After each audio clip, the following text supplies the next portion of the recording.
What up, guys, and happy weekend. Okay, so this is part 3 of Are There Factually Alternate Suspects, and Is There Massive Forensic Reasonable Doubt?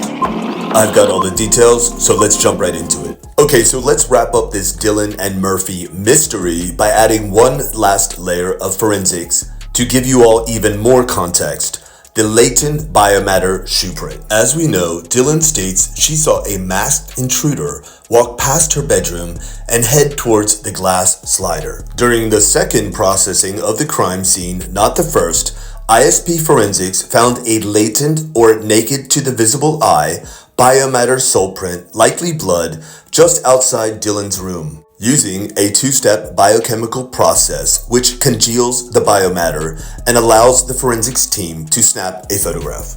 In the PC affidavit, this original latent print is described to be a Vans-like print, likely a partial print, and was alleged to be oriented in the assailant's path of travel or pointed towards the kitchen, again heading towards the glass slider. So let's unpack what we now know according to the defense. The actual print, again, was naked to the visible eye, but much closer to Dylan's bedroom door than what she had described pursuant to the original. The original was about 3 feet from her, but the actual is closer. Even more curious, there was no print found before or after the sole naked to the eye print. Not only is the actual closer, but it is not factually oriented towards the kitchen, but in another direction, according to the defense. We do not know precisely in what direction, but Brian claims he was not there, and thereby this is not his shoe print, and it was only used, quote, to corroborate DM's unreliable statements. So let's circle back to the original graphic and add in the context of this latent shoe print. As we know from my previous segments, according to the MPD bark test, Murphy was likely outside sometime after 4 a.m. and barked continuously for 30 minutes after SV1 departs the area at 4:20, but then abruptly stops. Brian alleges, and will also likely allege at trial, that, quote, whoever was in the house let the dog back in. So is it possible that the same individual that let the dog back in may have stepped in fresh, wet biomatter, possibly any drops of blood whilst doing so, resulting in the latent biomatter sole print?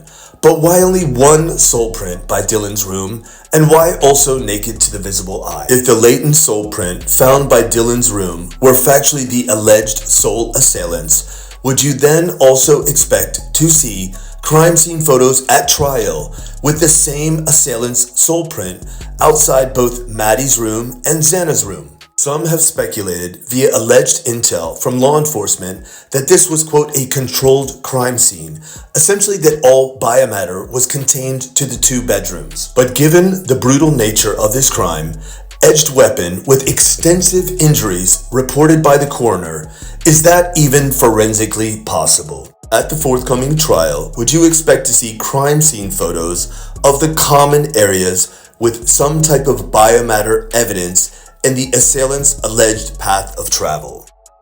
If not, based on all of the intel we have discussed pursuant to the sole assailant, Dylan's account of the object in hand, Murphy being in a bedroom for over 7 hours with the door open yet remained clean, and now the intel related to the naked to the visible eye sole print.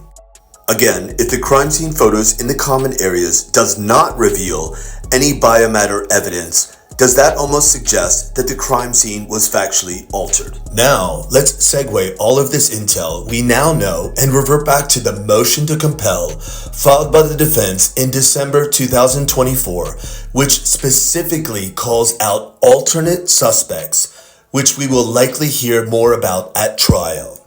This is very interesting. Quote, this is a capital case, and nothing about it is clear-cut, pursuant to a myriad of facets, but most intriguing to me, quote, the electronic device analysis of suspect, victims, and alternate suspects. Think about that. We know there were at least 67 electronic devices forensically downloaded and data extracted by the state. Anyone familiar with the Sandra Birchmore case knows how law enforcement can attempt to hide and conceal a great amount of incriminating data to protect a witness. So could defense cellular experts Cy Ray and Tom Slavinsky possibly reveal cellular data that could prove incriminating to some of those devices? Were there factually individuals other than Mr. Bryan Kohberger inside 1122 King leading up to the time of, during, and even long after the events of that fateful night?